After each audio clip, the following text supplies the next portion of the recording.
నియోజకవర్గ అభ్యర్థి ఆరణి శ్రీనివాసులు పోలీసులపై ఆగ్రహం వ్యక్తం చేశారు. పోలీసులు టీడీపీ నేత కోడూరు బాలసుబ్రహ్మణ్యం ఇంటిపై అక్రమంగా దాడి చేశారని మండిపడ్డారు. బాలసుబ్రహ్మణ్యం ఇంటిపై దాడుల వెనుక ఎమ్మెల్యే కరుణాకర్ రెడ్డి, అభినవ్ రెడ్డిల హస్తం ఉందని ఆయన ఆరోపించారు. కరుణాకర్ రెడ్డి, అభినవ్ రెడ్డిలను ఓటమి భయం పట్టుకుందన్న శ్రీనివాసులు అందుకే కూటమి నేతల ఇళ్లపై దాడుల పేరుతో బెదిరించాలని చూస్తున్నారని మండిపడ్డారు.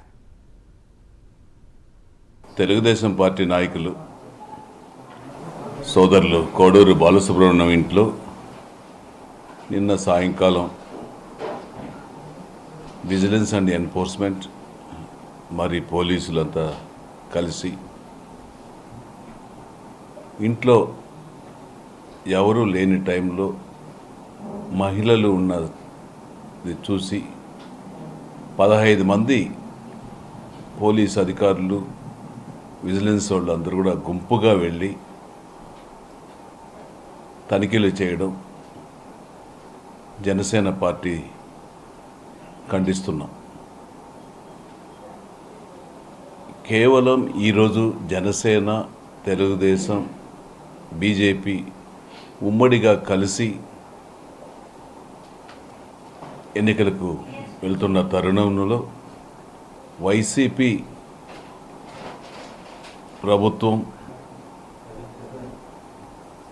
ఓటమి భయంతో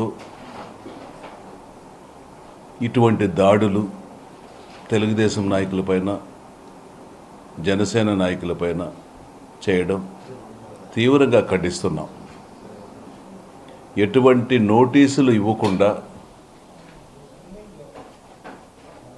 తనిఖీలు చేయడం, ఆఖరికి బాత్రూములు, లెట్రిన్లలో కూడా తనిఖీలు చేయడం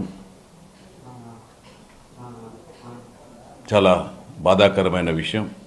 వీటిని మేము ఎన్నికల కమిషన్ కోడ్లో అమలైంది, ఎన్నికల కమిషన్ వారి దృష్టికి కూడా తీసుకెళ్ళి ఇటువంటి దుశ్చర్యలను వాళ్ళకు కూడా తెలియజేసి దీనికి వారిపైన తగిన చర్యలు కూడా తీసుకొని ఎన్నికల కమిషన్ కూడా ఫిర్యాదు చేయదలుచుకునేసామనేసి కూడా ఈ